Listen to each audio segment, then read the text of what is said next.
Hello to everyone. As a part of the DSP Lab programs, I would like to explain about the circular convolution through DFT-IDFT approach.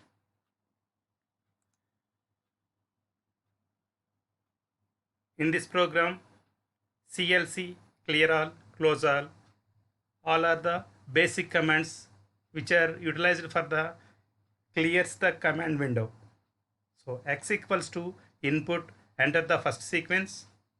H equals to input, enter the second sequence. N1 equals to the length of X, N2 equals to length of H, N equals to maximum of N1 comma N2.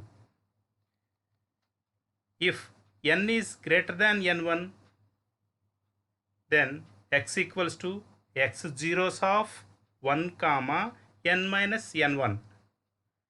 And another loop, if N is greater than N2, H equals to H zeros of 1 comma N minus N2. This loop is also closed by end. Why we are arranging these two commands means while performing the circular convolution, it requires the two sequences are in same length. Then only it is possible to do the circular convolution. That's why if uneven lengths are to be existing for the user, thereby we need to append the zeros. The appending of the zeros for the shorter length sequence or the either the shorter length sequences, we need to append the zeros. The process of append the zeros for these sequences is known as the zero padding. Next, x equals to the FFT of x comma n. H equals to the FFT of h comma n. That means the uh, um, x sequence and the h sequence. Both two sequences we need to find out the DFT at this by using these two commands. So after completion of the DFT process, we need to multiply these two DFT signals or the sequences. Y equals to the x multiplied with the h.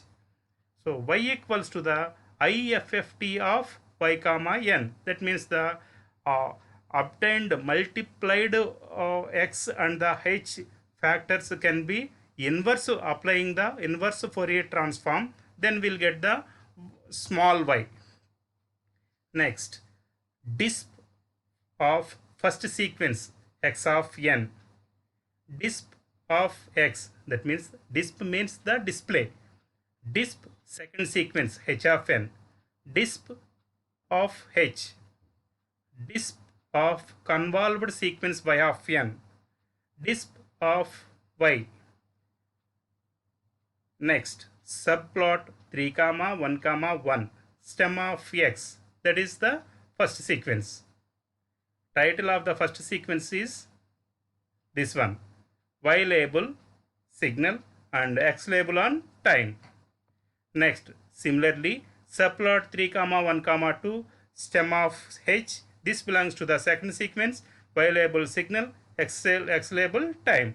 Subplot 3 comma 1 comma 3, stem of y, this is the convolved sequence, y label signal, x label time. This is the code for the DFT IDFT approach for the circular convolution. After entering the code, save the file and run it.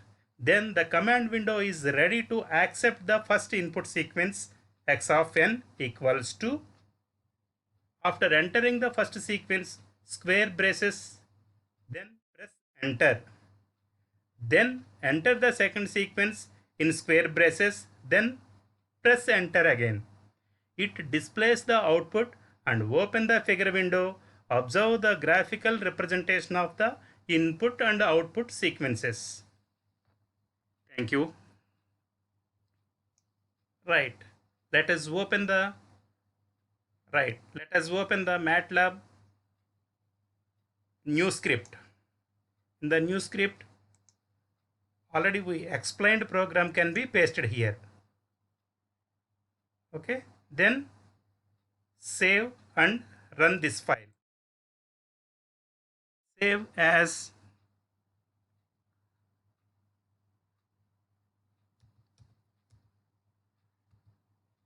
tft1.m file. Save. See here, tft1.m file. It is to be saved. Then it asks in the command window, input first sequence. Just enter the input sequence in terms of the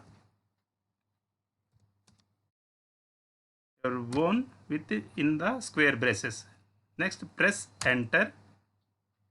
Again apply the one more sequence. Either it may be the equal sequence or unequal sequence. If it is the equal, then it shows the output. Convolved output sequence is here. It displayed the sequence will be observed here. Next, this is the figure window. It contains the first sequence, second sequence, convolved sequence. First sequence contains the 1, 2, 3 and 4. The second sequence contains the 1, 1, 1, 1. All are the equal samples. The resultant sequence will get the 10, 10, 10, 10. So this is the one sample sequence example. If you want to utilize the same program for the different sequence, just you need to run again. Input the first sequence here, 1, 2, 3, 4, 5, 6. Next, enter the second sequence. Uneven sequences are to be given here. 1, 3, 5. Enough. Then perform the circular convolution. See here. First sequence 1, 2, 3, 4, 5, 6. Second sequence 1, 2, 3, 5. The remaining samples are to be appended by the zeros according to the zero padding command. Afterwards, the output is y of n equals to this one. That can be observed in terms of the graphical representation in the figure window. See here, this is the first sequence, this is the second sequence, and this one is the resultant convolved output sequence. Thank you.